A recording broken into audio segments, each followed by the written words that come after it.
ยังจำบ่ได้ว่า2 ปีเป็นซั่นว่าแซ่บอยู่บ่ล่ะกินข้าวกับมีนะยังไม่อีกลูกมั้ยยังไม่อีกอันนี้เดี๋ยวผู้นี้เนี่ยเป็นอ้ายเพิ่นแม่นบ่อ้ายเพิ่นสังคือมาขาวแท้คือมารอแท้ว่ามักล่าชื่อหยังลูกบักชอนเฮ้ยอย่าพาให้เพิ่นตอบเองมักล่าชื่อหยังเกาะชื่อชอนชื่อน้องสอนเนาะอายุจักปีแล้วเจ้าน่ะ2 ปีเอาแล้วพี่น้องเอ้ยน้องก็2อ้ายก็2บัดทีนี้งงปันแก่ตาแตกบัดนี้พี่น้องเอ้ยลุงก็ได้เนาะอันนี้นี่จักปีขอจะถามนะฮะ4 ปีปลายอันนี้7 ปีอันนั้น7เนาะ2 ปีปลายน้องห่วมอันนี้4 ปีปลายแล้วได้ยินข่าวว่ามีลูกน้อยนำนู่นหัดจะเกิดนี่บ่นู่นหัดได้30 มื้อหัดจะได้เกิดได้30 มื้ออยู่ไผจักมื้ออยู่ไผ3 มื้อเอาเป็นหยังคืออยู่น้อยมื้อแท้บ่มีน้ำใส่บ่มีคนไปตักพูนไกลน้ำใส่น้ำซอยพุ่นบ่จะบอกได้ว่าน้ำสร้างห่วยอันว่าก็ให้ผู้ป๊าดโตพี่น้องเอ้ยอันนี้นี่คือลุงมาตลอดนะพี่น้อง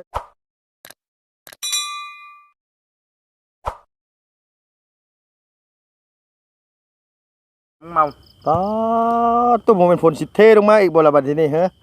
เป่าไฟกันกีฬาเคยกินบ่ลูกบ่เรือแล้วเคยบ่นี่เคยกินบ่เฮ็ดจังได๋กินครัวเอาติโต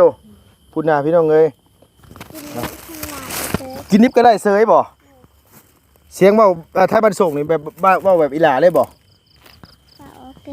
เอาเว้าจะเว้าภาษาหยังซะนี่น่ะภาษาบ้านใดไปไส้นี่บ่เอาสบายดีป้าลุงแน่ลูกล่ะสวัสดีเลยโดยสบายดีลูกล่ะสบายดีป้าลุงแน่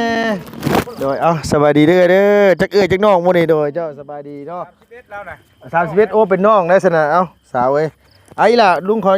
ญาตินิบไม้แน่ผู้น้อยๆนี่ขออย่าถามหลานชื่อหยังชื่อน้ำใสน้องน้ำใสป้าตัวลุงยืนอยู่พุ่นเมื่อกี้นี่พี่น้องเอ้ยเว้าเสียงจ้อยๆปานสาวหมอลำเนาะเพิ่นเนาะอายุจักปีแล้วอายุ2 ปีอายุ2 ปีโอ้ยคนปีอย่าง2 ปีตรงนี้นี่2 ปียังว่าบ่เป็นอยู่น้ำใสนี่เกิดอยู่ลาวหรือเกิดอยู่ไทยนี่เกิดอยู่ลาวเนาะแล้วเรียนหนังสืออยู่บ่ลูกบ่เรียนเป็นในหลานคือบ่เรียนฮะมื้อหน้าจังเรียนยังบ่ทันได้เข้าโรงเรียนเนาะโดยขออยากถามสาวชื่อหยังเจ้าขออยากถามแน่ชื่อเสเทสาวเทอยู่บ้านส่งเนาะที่จริงมันก็บริการบ้านลุงนะพี่น้องบ้านโคกนี่มันข้ามไปนี่เนาะมันข้ามป่าไปแต่ว่ามาทั้งรัฐบ่ได้มันต้องเข้าไปทางบ้านท่าอิงห้างแล้วก็เข้าพ้นสิมมาห้องบอนแล้วก็ฮอดบ้านส่งเพิ่นมาฮอดพี่ก็ค่ำก็แรงเติบกินข้าวแล้วกินกับมีโอ้ยพ่อลุงซื้อกันว่าอันนี้กินอยู่บ่นี่กินอันนี้เพิ่นเอิ้นว่าหยังร้านเคยกินบ่เคยกินโอ้ยเคยกินอยู่แต่ว่าบ่ฮู้จักชื่อพ่อลุงซื้อมาให้สาธุโอ้ยซั่นโดยอีหลานน้ำใสอันว่ากินข้าวกับมีข้าวแรงหั่นใดข้าวเหลือหลายบ่หลาย2 สอบพอจักสอบก็จักสอบบ่พ่อลุงถามว่าข้าวอยู่ตอนนี้นะเหลือหลายบ่2 สอบหรือครึ่งสอบครึ่งสอบโอ้โดยหลานมีอันว่าหลานมีพี่น้องจักคนลูกจะมีพี่น้องจักคนอ้ายมีจักคนอ้ายเจ้ามี2 คนอ้าย2 คนน้องได้ซะ3 คนน้อง3ทั้งหมดทั้งมวล6 คนพุ่นบ่4แล้วมีอ้ายเพิ่นมีน้อง2ก็สั้นที่ล่ะเจ้าว่าเจ้าว่ามีเอื้อยมีอ้าย2มีน้อง3ว่าซั่นว่าก็เป็น6ได้ทางเจ้าเนาะผู้จำบ่ได้เด้พี่น้องขนาดอยู่ตัวเองยังจำบ่ได้ว่า2 ปีว่าซั่นว่าแซ่บอยู่บ่ล่ะกินข้าวกับมีนะยังไม่อีกลูกมั้ยยังไม่อีกอันนี้เดี๋ยวผู้นี้เนี่ยเป็นอ้ายเพิ่นแม่นบ่อ้ายเพิ่นสังคือมาขาวแท้คือมารอแท้ว่ามักล่าชื่อหยังลูก ชื่อบักชอน เฮ้ยเดี๋ยวข้าวให้เพิ่นตอบเองมักหลาชื่อหยังเกาะ ชื่อชอน ชื่อต้องสอนเนาะอายุจักปีแล้วเจ้าน่ะ 2 ปี เอาแล้วพี่น้องเอ้ยน้องก็สองอ้ายก็สองมาที่นี่งุ้งปันแกตาแตกมาที่พี่น้องเอ้ยลุงก็ได้เนาะอันนี้นี่จักปีขอจะถามหนะฮะสาว 4 ปีปลายอันนี้7 ปี อันนั้น7เนาะสองปีปลายน้องห่วม นู่น อันนี้4 ปีปลายแล้วได้ยินข่าวว่ามีลูกน้อยนำ นู่น หัดแต่เกิดนี่บ่ นู่นถ้าก็ได้30มื้อ หัดแต่ได้เกิดได้30มื้อ นู่น อยู่ไฟจักมื้อ มีค่อย3มื้อ เอาเป็นหยังคืออยู่น้อยมื้อแท้ บ่มีน้ น้ำใส่บ่มี ำนู่นคนไปตักพูนไกล น้ำใส่น้ำซอยพุ่นบ่จะบอกได้ว่าน้ำสร้างห่วยอันว่า สาวให้ ก็ให้ผู้ นู่น ป๊าดโตพี่น้องเอ้ยอันนี้นี่คือลุงมาตลอดนะพี่น้องตะกี้นี่แต่ยังน้อยนี่มาตลอดมาอยู่บ้านพี่นี่คือมาเล่นนั่นแหละว่าง่ายก็คือรู้จักกันกับคนในบ้านนี่แหละเป็นหมู่รุ่นเดียวกันมันบ่ได้ไกลปานใดเพราะว่าหน้าประสาทจันทร์วงศ์ นู่น เจ้าฮู้จักบ่ นะคะ แถวนั้นน่ะหน้าทั้งลุงก็อยู่หั่น อืม อยู่บ่ได้ไกลปานใดส่วนมันลุงหน้ามูลหน้ามัง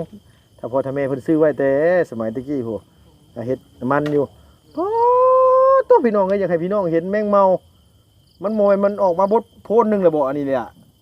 กินได้อยู่ กินได้บ่ลูก เลย ขัวกินเนาะ เลย ขัวกินกับหยังกับข้าวนี่บ่แซ่บอยู่บ่ แซ่บ แซ่บเนาะเอาจังซี่เว้าเก่งๆแบบนี้เนาะเมื่อเลี้ยงน้องอยู่เฮือนบ่ บ่ เป็นหยังคือบ่เมื่อหนึ่งมีขนมมีกินเด้อเฮ้ย อืม ขนมมีกินเด้ข้าวก็มีกินซีนก็มี ให้เจ้ามาซอยอยู่พี่ ให้เจ้าไว้ซอยอยู่พี่ อุ้ยพี่น้องเอ้ยเบิ่งแน่อันว่าอันทางอันว่ามาบ้านเพิ่นก็ทั่วสิมาฮอดจนค่ำจนมืดสิแล้วบ่เมื่อบ้านโคกบ่ ว่า บ่ได้ไกลปานใดนะให้แม่เจ้าย่างลัดธงเมื่อรับเอาก็ได้นะอยู่หน้านี่น่ะ อืม มื้อเลี้ยงน้องอยู่หน้านี่แม่ลูก อืม บ่ไปบ่ ไป เอ้าไปก็ไปขึ้นรถชนะแต่งเครื่องไปบ่ไป เดี๋ยวเอาพี่น้องกันเนาะอันนี้สิถามที่ไปที่มาของทั้งสาวเพิ่นพื้นฐานเจ้าน่ะกับผัวนี่คนบ้านนี้เลยบ่ บ่ห้าละคนบ้านนี้พวกคนพลาน เออ พลาน ผัวเจ้าน่ะอยู่พารานไซเนาะอยู่บ้านใด บ้านกระซกกระแซนเขาไปทางแก๊สชุมเขาไปพูนเขาไปไหนคุณบ่มี อ่า บ้าน เข้าอันว่ามันเข้าไปทางอันนี้บ่อันฮอดปั๊มน้ำมันแดงบ่แล้วก็เลี้ยวเลยบ่หรือว่าบ่แม่นทางนี้บ่อ๋อขึ้นไปทางบ้านโท บ่ฮอด ยังบ่ฮอดบ้านโทเนาะ ข้างวันนี้มันมีวัดเด้ โดย แล้วก็เพื่อนนี่เขาเขียนว่าบ้านนาแก่เด้ อ๋อวัดอันว่าเฮาข้ามสะพานอันว่าพระลานไปเนาะ บ่ เดี๋ยว ลงมาอีกท่านละฮอดตลาดท่านละฮอดสะพานน่ะนาแก่ได้ก็เขียนบอกว่านาแก่ อยู่ฟังทางไหนดีพี่น้องเอ้ยว่าทีนี้ ทางเขาทั้งเบื้องซ้ายอุดมชัย อ๋อโดยเข้าไปทางนี้แหละ มันสิไปฮอดอันนี้พี่ เขาไปไหนจะจุ่ม โดย จะจุ่มแล้วก็บ้านคน แถวตีนผู้สังแห่พี่บ่ได้โอ้โดยพี่น้องเอ้ยมันสิเข้าไปทางทางเมืองอีหยังเมืองพลานแต่ว่ามันไปฟังอีกนะมันเป็นเมืองหยังไงฟังทางพุ่นเข้าไปทางบ้านเจ้ามันเลยเข้าไปปูนทะลุทางล่างทางเลข10แหมเมืองอีหยังว่าเขาเอิ้นเมืองอีหยังว่าบ่แม่นในอัสสพรมันเลยอัสสพรขึ้นมาแล้วมันเมืองพีนขึ้นไปทางพุ่นมันทะลุทางเมืองพีนผมพี่น้องเอ้ยแต่ว่าบ้านเรามันอยู่ใจกลางของมันว่าอันนี้ได้เนาะโตอยู่พุ่นก็พอแห้งแล้วเพื่อเข้าไปฮอดพุ่นก็เครื่องมือพี่น้องเอ้ยอันว่าเพราะว่าลุงเคยเข้าไป โดยเฉพาะยามนี่บอกพี่บอกน้องไว้เลยว่ารถใหญ่คือแบบนี้นะอย่าไปหันหาเข้าพี่น้องเอ้ยขนาดว่ารถไทยก็ยังบ่ฮอดบ่ง่ายซะเพราะว่าลุงเคยเข้าไปเทื่อนึงติดน้ำทางนั่นบ่แม่นต้องว่ายามนี่น่ะปล่อยปลาใหญ่ไว้ปานหยังเพียงแอวพี่เจ้าเขาเจ้าโค้งไปตามคันเทให้คันเทนะแต่ว่าทางเส้นทางก็ค่อนข้างสิใหญ่อยู่ แม่ แต่ว่ามันนั่นมันกว้างไปเรื่อยๆเนาะอ้ายเนาะ เจ้าวันนี้ โอ้ไปทางพุ่นพี่น้องเอ้ยฮู้จักแล้วเข้าไปทางอันว่าอันนี้ แต่ว่าทางเจ้าน่ะพื้นฐานเป็นคนบ้านนี้เนาะแต่ว่าเป็นได้แบบว่าพ่อแม่เฮาบ่มีบ่หรือว่าอันนี้ บ่มี บ่มี เพิ่นก็ทุกข์คือกัน เพิ่ เพิ่ น น ก็ทุกข์ ก็ไปหารับจ้างแต่หน่อย โดย บางอย่าง เว้าขอโทษนํอันว่านี่เว้าขอโทษเพื่อว่าลุงฮู้จักพ่อแม่เจ้าชื่อหยังก็พ่อ พ่อ พ่อ แม่เนาะ โดยพ่อ ชื่อลุง แม่เด้ ชื่อขาว ลุงกับขาวติโอ้ยจังว่าเด้อพี่น้องเอ้ยตัวนี้ก็น่าจะเพิ่นอายุส่ำใดเพราะว่าเฮาก็เคยมาเรื่อยอยู่บ้านส่งนี่ตะกี้มาเรื่อยพี่น้องเอ้ยแต่ว่ากับอาจสิบ่เคยพ่อน้องเพิ่นเพราะว่าอาจสิไปไทยแม่นบ่ตอนนั้นหรือว่าได้ใดไปอยู่ไทยบ่ ไปหน่อยไปได้หน่อยแล้วก็ ไปแต่ยังสาว ไปได้อายุ12 ปี เออ แล้วในพัวอยู่ปากซี่แหละตื้อผ้าเลยซื้อผู้นี้พัวตายป้าเนี่ยมาอยู่บ้านผู้นี้ได้กับผู้นี้ ชีวิตเจ้าอันคือแบบว่าจากบ้านไปนี่ตั้งแต่อายุ12 เนาะ ไปอยู่ไทยเนาะไปอยู่ไทยได้ไปพบฮักกับคนอยู่ปักเซ่ ท้องได้4 เดือน เนาะ แต่ผัวตายจาก เนาะ ตายอยู่ไทยเลย ตายอยู่ล่างมา ตาย อยู่ล่าง เอามาตายอยู่ลาวเฮาตอนนั้นน่ะลูกคนใด ลูกคนแรก คนแรก แม่เลี้ยง ตอนนี้อยู่น้ำแม่ เนาะ เฒ่าแม่อยู่บ้านนี้เนาะ เนาะ แม่ย่าอยู่บ้านนี่เลี้ยง เนาะ แต่บัดทีนี้เนี่ยเจ้าน่ะมาพ่อกับไทอ้ายเพิ่น เนาะ กับมากับอ้ายนี่ได้ลูกจักคน 4 คน ได้4 คนหาทั้งผู้นั้น เนาะ อันนี้นี่คือมาแต่ไทยแต่โดนแล้วบ่ หลายผ่าหลายปีแล้วเอาก็พอได้หน่อยจนสิเขา10 ปีเลย มาแต่กี้พุ่นเลย เนาะ แล้วมาทำมาหากินรับจ้างไป เนาะทุกอย่างเลย หมองไหนมีเฮ็ดก็เฮ็ดหมองไหนอันว่าเพิ่นจ้างไปใส่ก็ไป ไป คันบ่มีก็คือเข้าดงพุ่นหาสีกสารสีกวายมากิน เนาะ แม่นบ่ แม่ ว่าง่ายๆก็คือมันจำเป็นมันขมังอะไรว่าไงแต่ว่ามันบ่มีทางไปเนาะ เนาะ คือสิได้ลูกบ่ลูกยังน้อยแต่ละคนพี่น้องเอ้ยอยากเหตุการณ์ชั่วโมงก็ไปบ่ได้บ่มีรถ โดย อันนี้นี่คือทางดินดอนตอนใหญ่ลุงเขาจะถามอันนี้คือเพิ่นให้อยู่บ่คือว่าในใดอันนี้หรือว่าเฮาจัง คนว่าให้ผ่อนทวีตว่าสิผ่อนเพิ่นเลยบ่มีเงินหาไปหามาก็ยังบ่ได้บ่มีคันว่าเดือนสิมาเพิ่นให้นี้แล้วก็นี้เว้าๆกันแต่ละมื้อกับผัวเฮาบ่มีเงินผ่อนบ่ได้ก็เพิ่นให้นี้ก็นี้ อ๋อตอนแรกๆก็ตั้งความหวังไว้ว่าสิมาอยู่นี่แหละสิผ่อนขออนุญาตผ่อนเจ้าของที่ดินเพิ่นแล้วบัดนี้มาแล้วเฮามาตั้งมาอยู่แล้วบัดบ่มีเงินผ่อนเพิ่นยังบ่ได้วางจักงวดเลยบ่ ยังอย่าเล่นลูกมันครบเดือนแล้วลูก ยังบ่ได้วางจักงวดเลยเนาะ เนาะ อันนี้นี่คือดินจัดสรรนี่มันเป็นโครงการของไผตัวนี้ โครงการของเจมี่ตะ อ๋อ กี้ บ่แม่นของเขาบ่ล่ะบ่แม่นของเขาบ่โซพุ่นมันธาตุบ่แม่นเนาะ บ่แต่ก่อนนั่นของอันเจมอน โดย เจมอนเมียตาสิแก้วนี่ โดย บัดแล้วขายเจมี่ อ่า เจมี่อันว่าพัวเราตาผู้ไทยนี่ โดยไปที่ไหนอันนี้โครงการของจิมีเนาะ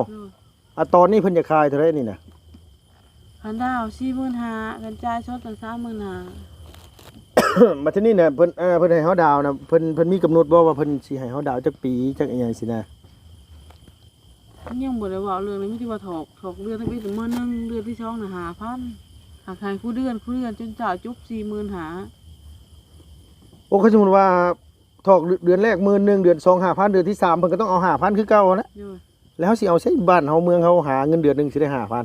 โอ้ย นั่นแหละจังว่า แต่ละมื้อก็ซื้ อย่าอันนี้ได้น้องเอ้ยแบบว่าอันนี้ว่าขอโทษนํพี่น้องเอ้ยแบบว่าหลักๆเลยแบบเงินเดือน5,000สำหรับคนหาเงินได้นี่คิดว่ามันบ่หลาย แต่ว่าคือแบบว่าเฮาเข้าใจเลยว่าคือครอบครัวของน้องเพิ่นนี่ลูก4เนาะแล้วก็การเป็นอยู่เขาน้ำจำปาเฮาบ่ได้เฮ็ดให้เฮ็ดนาไว้แหละในเฮาสิแล่นหาซื้อข้าวแน่หาซื้อแนวอยู่ในกินแน่บัดทีนี้2คนผัวเมียเฮาบัดเดือนหนึงนี่เฮาหาแบบไดเฮาสิได้ฮอด 5,000 บาทแม่นบ่ล่ะ บ่ได้ บ่ได้ได้พี่น้องมันค่อนข้างสิยากแบบว่าเฮ็ดเหตุการณ์สมมุติว่าผัวเหตุการณ์ก็สมมุติว่าได้ใช้จะ3 ล้านเฮาก็ต้องมาแบ่งซื้อข้าวแบ่งไปเป็นนัวค่าน้ำมันรถไปนู่นไปนี่อีกแม่นบ่ล่ะ มันสิเหลือเท่าไหร่สมมุติไป2คนกับเมียไผสิเบิ่งลูกเฮา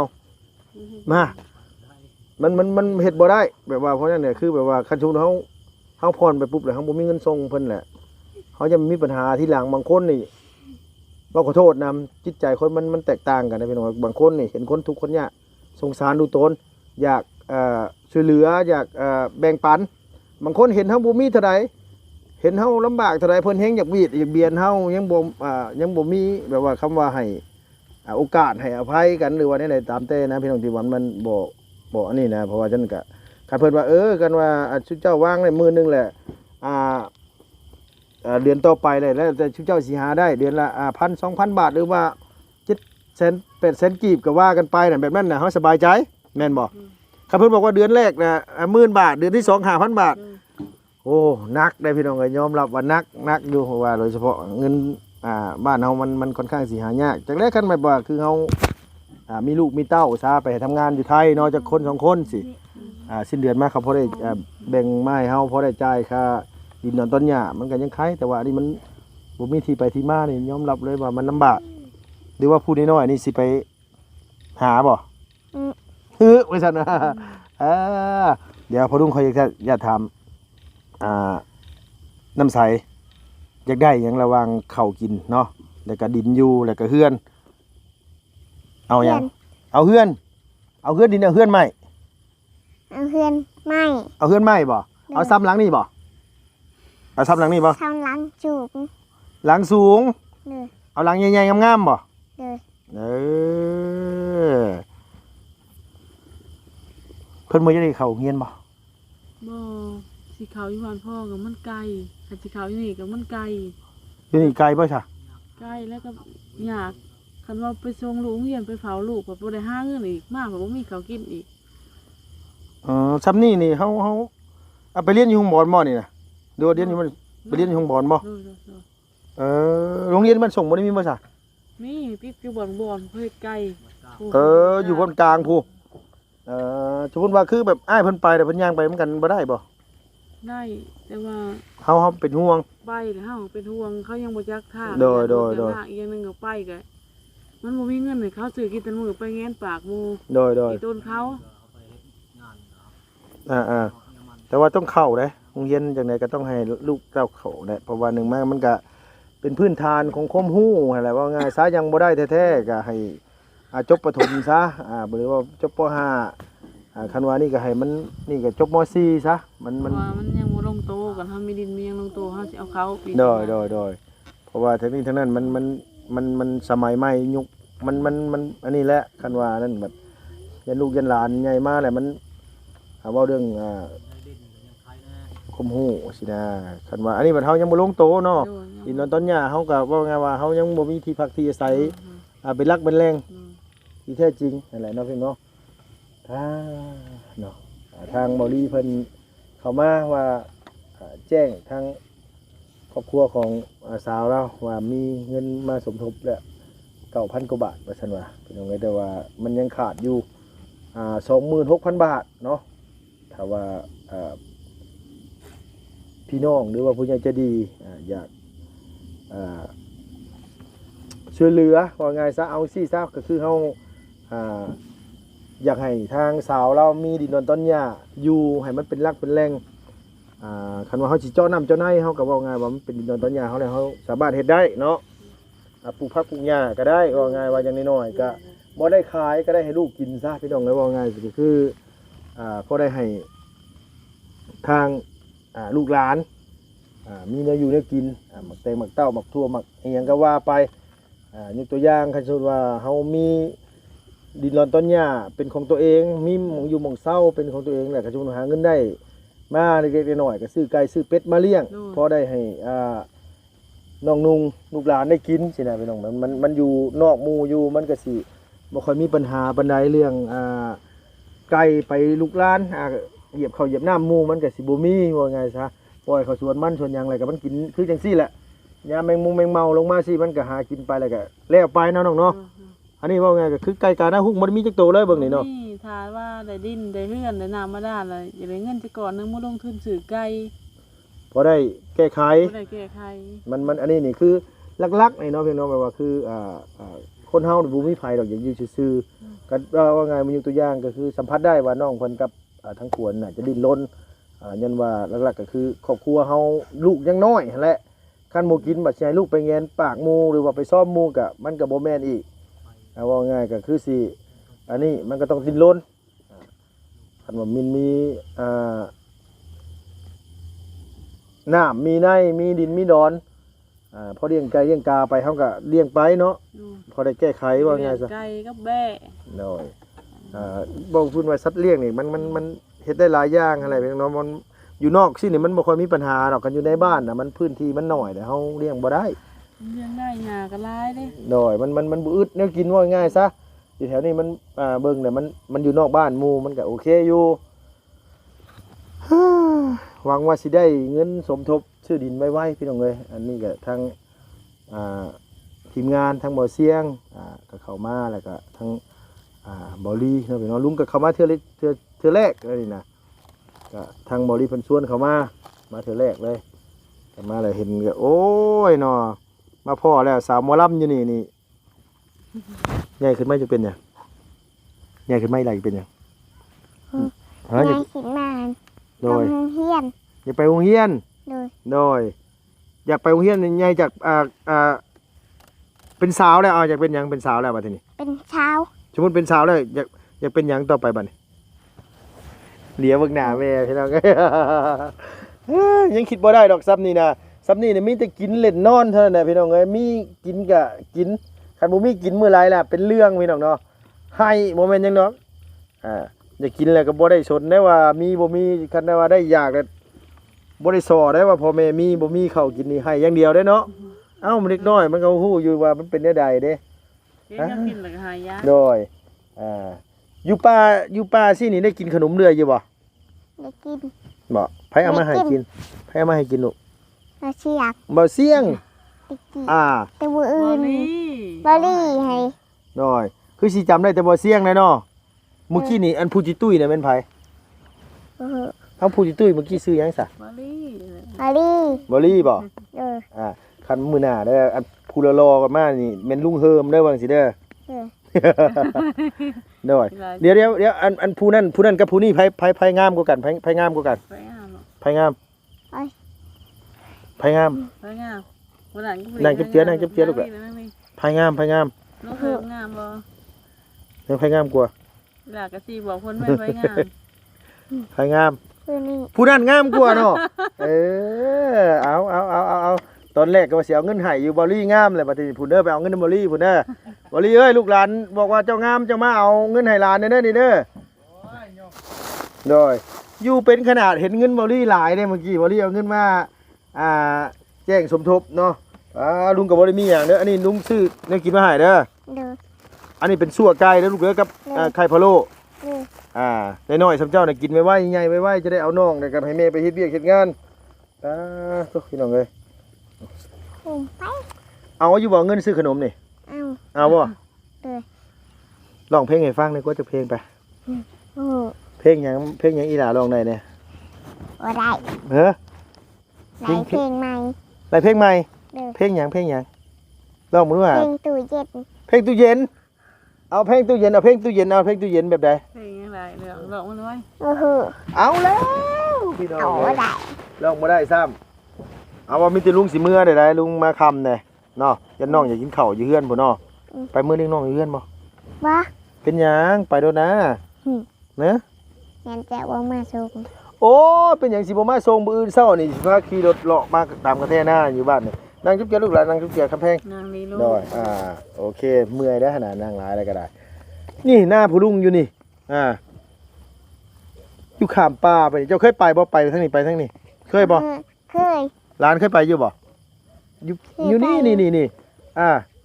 บ่ได้ไกลปานใดนี่หน้ามีตู้มุนี่ฮู้จักมีตู้มุบ่ฮู้บ่มีตู้มุ โอ้โหผู้อยู่ เพิ่นฮู้บ่เจ้าฮู้บ่มีตู้มุเอ้ามี ตู้ ตู้ บุ มุหน้าเราอยู่นี่นะนี่ เนี่ย ซื้ออันนี้เนี่ยก็ฮอดหน้าเราแล้วกับภาคไปหันกับหน้าพระเสาจันทร์วงศ์หน้าเขาไปว่าหน้าเขาบ่สร้างนี่นะ ทิศบ่หน้าก็ทิศแกบอกก็หน้าผู้เสียเฒ่า นั่นแหละหน้าอันว่าอันนั้นน่ะอันนี้เนี่ยเป็นผัวของนั่งหน้าสาวเฮาหน้าผู้เฒ่าเฒ่ามันนั่นน่ะกับผู้เฒ่าอหยังว่าผู้เฒ่าทองมาแม่นบ่ ฮู้จักบ่ เคยเห็นใจเคยเห็นขุน เคยบ่ หน้ามันมาตะกี้เฮาไป ไปขอกินมันก็ดินนั่นล่ะ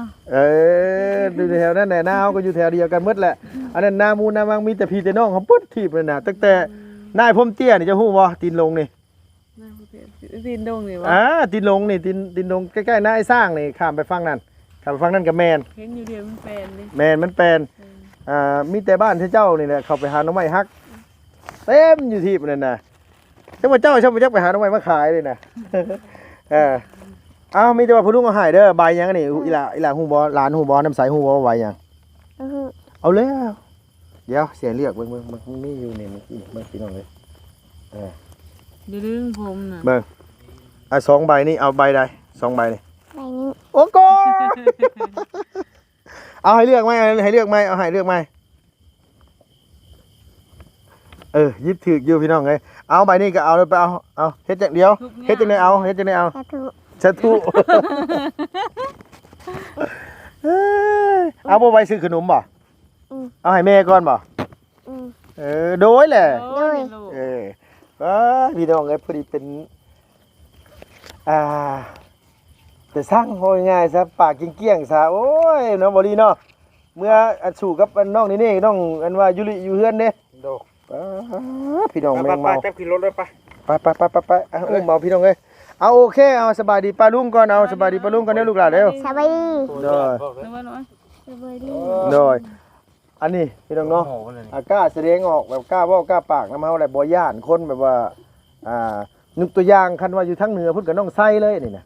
โดย น้องไส้แต่ว่าอัน น้อยอยู่ ยังน้อยกว่าน้องไส้นิดนึงบ่เสียงมากเจ้าก็บ่เก่งแบบนี้บ่เสียงมากอ่ะ เด้อ บ่ ผักเก๊ก เราเก่งบ่ เด้อ บ่ย่านลุงบ่บ่ย่านบ่ ประหยัด ลุงนี่เป็นตาย่านบ่ หืม ถามเป็นภาษาไทยลุงนี่น่ากลัวไหมลุงเนี่ยน่ากลัวไหม หู บ่ฮู้